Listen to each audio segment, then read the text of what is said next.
what should you do when you don't know what you should do and you're asking, what would you do? Your conscience is telling you already what you should do. If you're asking somebody, what should I do? That's the Mr. Know-It-All in you saying, no. Whatever you're telling me to do, fuck that. You don't know what you're talking about, conscience. I'm still, even me, Mr. Know-It-All, is not really sure, but I am sure that I could go ask someone that I trust and see what they have to say. You have to know where you're getting your information. Where's the source? If I listen to you, am I going to be like you? Is one. And two, what kind of advice is that person going to give you? Before we get to that part, you got to come back and say, wait a minute. My conscience will not misguide me. My conscience is fast and it's clear. Sometimes, if there's choice A and B,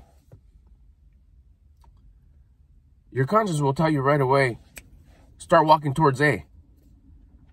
But you doubt it because it doesn't seem right. And you're like, I don't know. Should I go to B? Should I go to A? Should I go to B?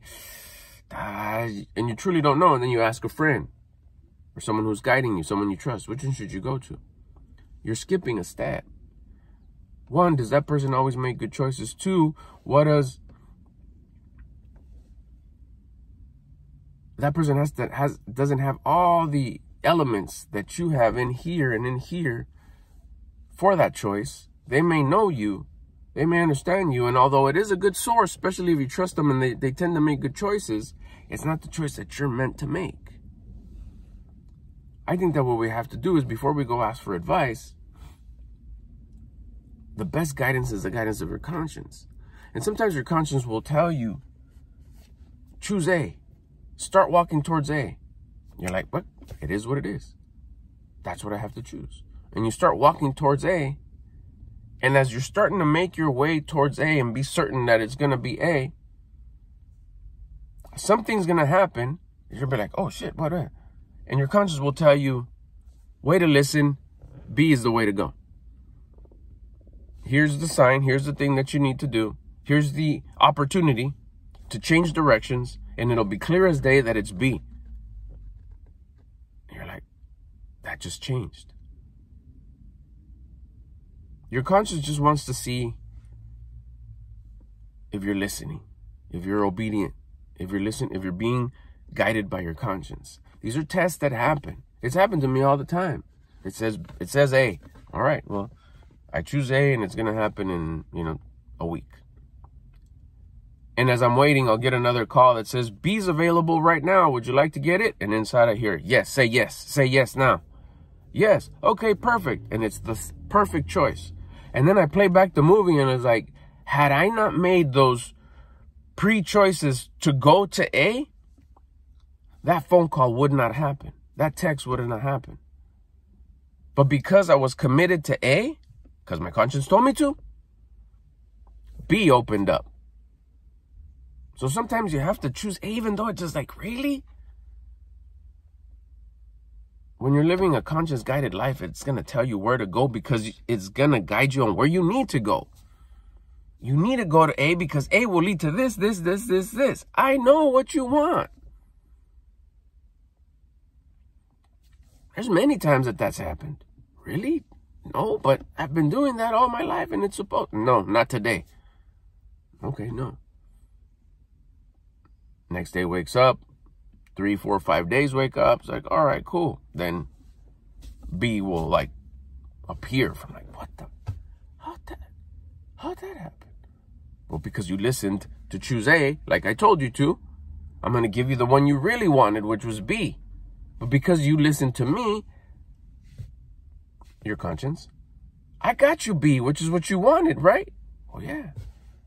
But you needed to choose A so I can make that happen for you in the back burner. I got the plug behind the scenes. I operate this show. I could see ahead. I know where to guide you to get you what you want beyond the physical world. That's why it's important to listen to your conscience. Because it may not seem like the right choice, but it's the right choice to get you to the right choice. Start understanding what your conscience sounds like. it's quick, it's fast, it's loud, but you need to be at a high attitude.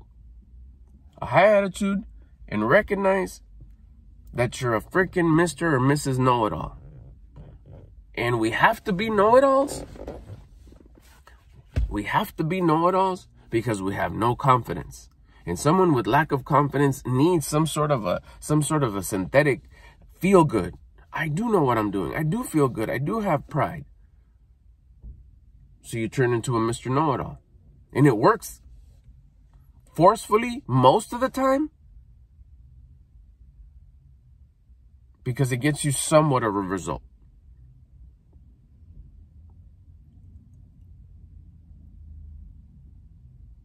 At least you're not sitting there not making any choices.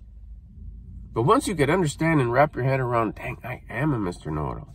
It's not that you're being a jerk or you're being a dick or anything like that. You're being a Mr. or Mrs. Know-It-All because you had no other choice. But once you elevate your attitude and start letting your conscience guide you, you'll start building discipline because you'll start doing the things that you don't want to do when you don't want to do them and you know that you should. Your conscience will start saying, eat better, wake up early, exercise twice a day, 3 times a day. Every time you see your attitude go down, exercise. Like, okay, my conscience is telling me to do that. Perfect. You're starting to understand what your conscience sounds like, and you're starting to listen to your conscience. And you'll start understanding and building a trust and building a relationship and knowing that it's the guide to what you need to do to get to what you need to get to where you want to get and attract all the things that you want. You'll start knowing what your conscience sounds like. You start listening. You'll know that it's quick and that it's fast. And you'll have a perfect understanding that life continuously happens for you, not to you. The best choice is the voice of your conscience. But you got to get good at listening to it. You got to clear the lines. Best way to do it, exercising. Elevate your heart rate. Elevate your breath. Start breathing hard. High impact exercise at your level. Could be burpees, push-ups, jump up and down, sit down, stand up, sit down, stand up. Just to get your heart going and you're breathing fast. That gets you in flow. That clears the lines. You can't make no Mr. or Mrs. Know-It-All choices like that and just have the intention of this is to connect with my conscience. This is to elevate my attitude. This is to elevate my attitude. Elevate your attitude and the connection with your conscience will automatically get clearer and louder. And then you got to start practicing it. Like, what is it? Oh, this is what it's saying. Oh, this is what it's saying. Just as simple as I should exercise right now. And you won't. That's Mr. or Mrs. Know-It-All ignoring the conscience. It's telling you right now, let's go try it. Let's go do exercise. And you won't, because you know it all. And you'll say, no, not right now. It's too hot. It's too cold. I got to do this. I got to do it. But you won't go outside and jump up and down 25 times. Or do body squats. Or do push-ups. Or go for a quick sprint. You won't, because you know it all. And that's your conscience trying to tell you, yeah, do this right now. Once you get rid of the stubbornness and get rid of the Mr. or Mrs. Know-It-All, you'll do what you have to do. Elevate your attitude. And you'll start hearing the voice of your conscience in a louder and clearer way. I'll get at you later.